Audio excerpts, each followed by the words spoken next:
It's now, having said that, I do think there are some personal animosities in that league where people are going to take a shot at her unfairly.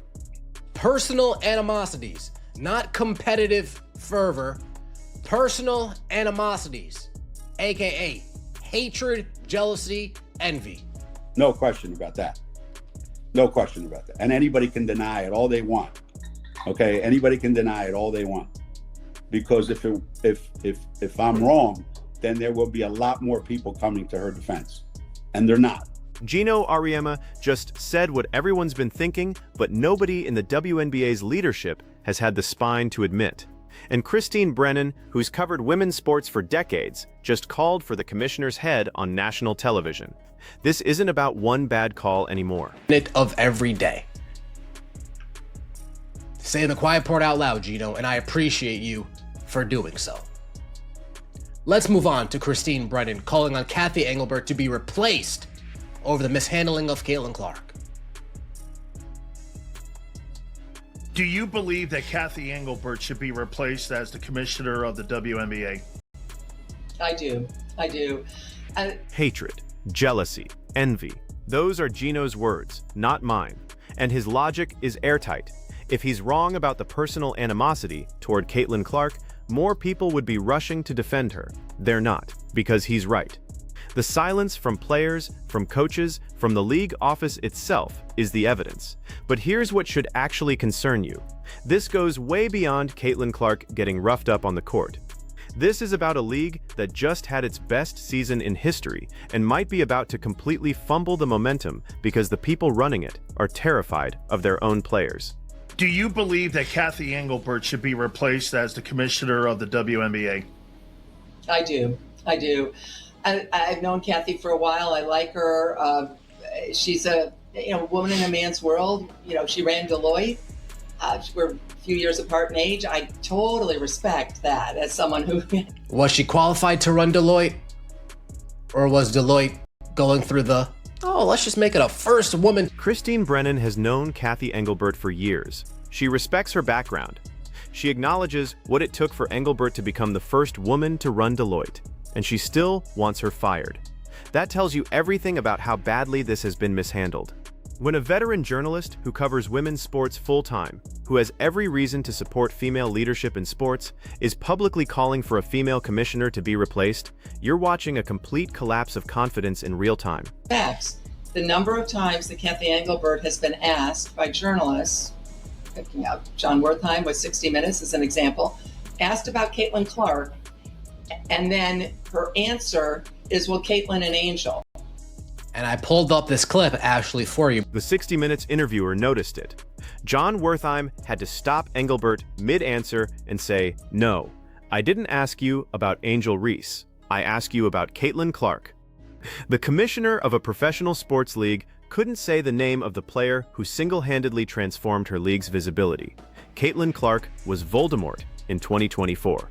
The person responsible for charter flights, for the new CBA, for attendance records, for television ratings that quintupled overnight, and the commissioner acted like saying her name out loud would break some unspoken code. And John Wertheim, to his great credit, wonderful friend and obviously great colleague, says, no, I didn't ask you about Angel. I only asked you about Caitlin. And then in her, the WNBA playoffs I covered in the finals in 2024, went on and on about all the things that had happened that year: record-breaking attendance, the TV viewership, moving to bigger arenas, all because of one person, Caitlin Clark. And throughout that, I think it was close to 20 minutes, 18, 19 minutes, Cathy Engelbert never said the words Caitlin Clark, never uttered. 18 to 20 minutes.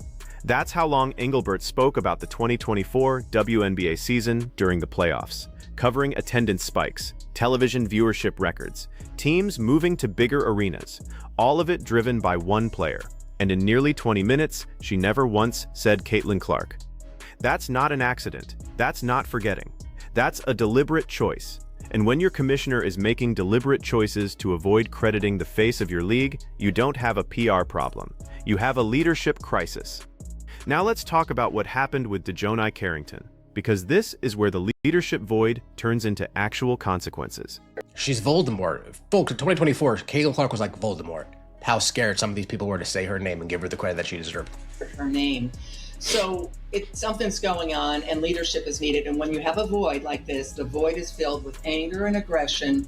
And you get things like that picture that's going to last forever of Alyssa Thomas's fist on the throat of Caitlin Clark, the woman who's responsible for the charter flights and more money, at least in some ways, with the collective bargaining agreement that Alyssa Thomas is getting. So that fist to the throat and also kneeing her groin beforehand. And then the very weak penalty, that's the other thing. Slap on the wrist, $1,000 fine for a woman, Alyssa Thomas, making $1.2 million this year, obviously because of the increase in interest and the salaries, in part because of Caitlin, large part because of Caitlin Clark, and also just a one-game suspension. Yep, slap on the... A fist to the throat. Not a basketball play. Not incidental contact. A closed fist to Caitlin Clark's throat, on camera, after already kneeing her in the groin earlier in the same game. The penalty? $1,000 fine. 1 game suspension. Carrington made $1.2 million this year, in large part because of the salary increases that came from the new collective bargaining agreement, which happened because of the explosion in interest, which happened because of Caitlin Clark.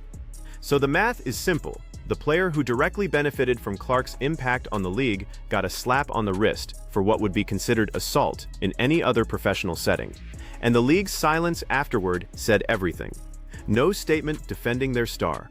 No acknowledgement that this crossed a line. Just a weak penalty and a hope that everyone would move on.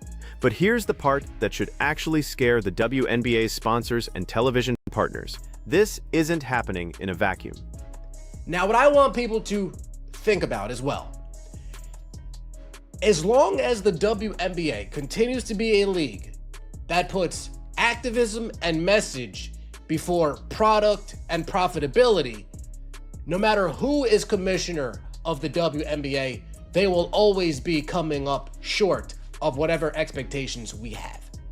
As long as the WNBA continues to be more about message than product, more about activism than profitability, no matter who they install as commissioner of the WNBA, they will always come up shorter than expectations.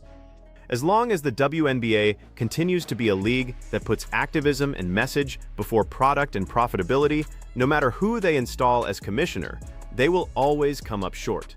That's the core issue nobody wants to address directly. The WNBA has positioned itself as a social justice league first and a basketball league second. And when you do that, you create an environment where the leadership is paralyzed, terrified of upsetting the majority demographic of players, which happens to be Black and lesbian. That's not commentary, that's demographic fact. And when your commissioner is more worried about not offending a particular group of players than she is about protecting the marketability of the league, you get exactly what we're seeing. A star player being physically targeted with no real consequences. The league doesn't require players to stand for the national anthem. They allow political messaging on jerseys and courts. They've built their brand around being the woke sports league. And all of that is fine if it works, but it's not working. Because the moment you have a player who transcends that messaging, a player who appeals to a broader audience, the existing structure sees her as a threat. There are players in this league that would like nothing more than to kick Caitlin Clark's ass night in and night out. And I know he's talking about physical play, physicality. I'll take it one step further, Geno. I think that there's actually players in this league that would like nothing more than to be given a reason to take a shot at Caitlin Clark.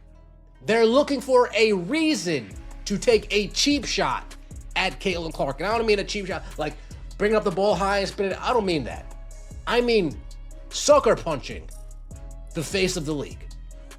There are players in this league that would like nothing more than to lay a cheap shot. There are players in this league who would like nothing more than to be given a reason to take a cheap shot at Caitlin Clark. Not just physical basketball, a sucker punch, a deliberate attempt to hurt the face of the league. That's what we're talking about.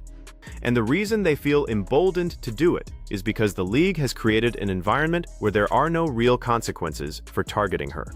The leadership vacuum gets filled with anger and aggression. When Engelbert won't even say Clark's name, why would a player think twice about taking a shot at her? This brings us to the bigger question. Can this actually be fixed, or is the structure of the WNBA fundamentally broken? We're going to bring some order to this league. We're going to start actually acting in a professional manner in this league. I'm going to hold players accountable in this league. I'm going to be asking a lot of the players in this league. This is going to be a league. This is going to be a league about making money, not a league about making statements. They need a commissioner like that. But I'm also pretty sure the WNBA will never have a commissioner like that. The answer is probably no, it can't be fixed, not as long as the WNBA remains financially dependent on the NBA.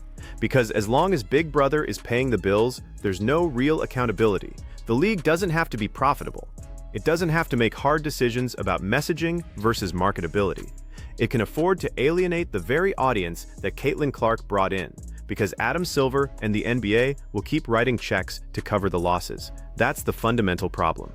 A league that doesn't have to answer to the market will never prioritize the market. What the WNBA needs is a commissioner who walks in and says, "We're standing for the anthem, we're holding players accountable for conduct, we're protecting our stars, and we're building a product that people actually want to watch, not a platform for social messaging." But that commissioner will never be hired because the players would revolt. The existing power structure would collapse, and the WNBA's identity is too wrapped up in being the activist league to pivot now. Is Adam Silver going to step in at the end of this season and say, "Cathy, you've taken us as far as you can take us. You," put it in quotations, "you got us a new media rights deal. You saw us through a generational, a transformational CBA deal. You've been part of the league expansion. It's time for your job to come to an end." So will Adam Silver step in at the end of this season and tell Cathy Engelbert her time is up? Maybe. She got them a new media rights deal. She navigated a CBA. She's been there for league expansion. On paper, those are accomplishments. But she also presided over the most embarrassing mishandling of a generational talent in recent sports history. She turned what should have been the WNBA's coronation moment into a case study in organizational dysfunction. And if Silver is paying attention to what's actually happening, not just the box scores and attendance figures, he has to see that the leadership isn't there. But even if Engelbert is replaced, the next commissioner will face the exact same problem. How do you run a professional sports league when a significant portion of your players view the league's biggest star as a threat? How do you market a product when your athletes actively resent the person bringing in the audience?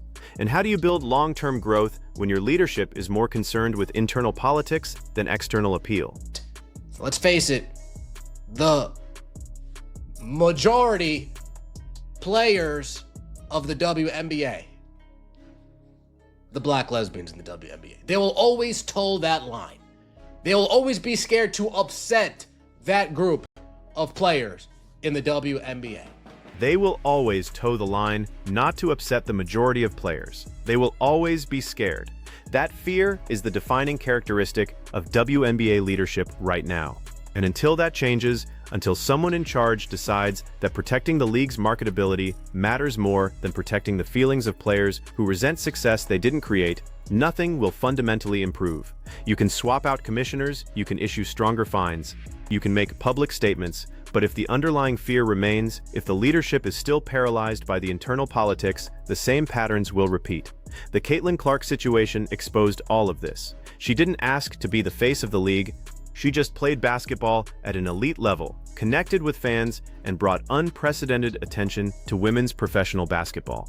And instead of the league embracing that, protecting that, building around that, they let her get targeted physically and socially while the commissioner couldn't even say her name on national television. Wrong. More people would be coming to her defense, and they're not coming to her defense because I'm right. That's what Geno Auriemma is saying. That's why there's only a small section of people coming to Caitlin Clark's defense. If Geno is wrong about the personal animosities, more people would be coming to her defense. They're not. That silence is damning. It tells you exactly where the league's priorities are. And it tells you why someone like Brennan, who has every professional and personal reason to support the current commissioner, is calling for her to be replaced. Because when the leadership is this weak, when the vision is this unclear, when the priorities are this backwards, change has to happen. The question is whether the change will be real or cosmetic. Will the WNBA actually install someone who prioritizes product over messaging, profitability over activism, and star protection over internal politics? Or will they just find another Cathy Engelbert, someone who checks the right boxes on paper but lacks the courage to actually lead? The Caitlin Clark era should have been the WNBA's breakthrough moment. Instead, it's become a case study in how not to manage success. The league had a gift dropped in their lap, a transcendent talent who brought millions of new fans, massive television ratings, sold-out arenas, and mainstream attention, and they fumbled it because they were too scared to upset the existing power structure. That's not a Cathy Engelbert problem. That's a WNBA problem. And until the league decides what it actually wants to be, a professional basketball product or a social activism platform that occasionally plays basketball, this will keep happening. The next star who doesn't fit the preferred narrative will get the same treatment. The leadership will stay paralyzed, and the opportunity will slip away.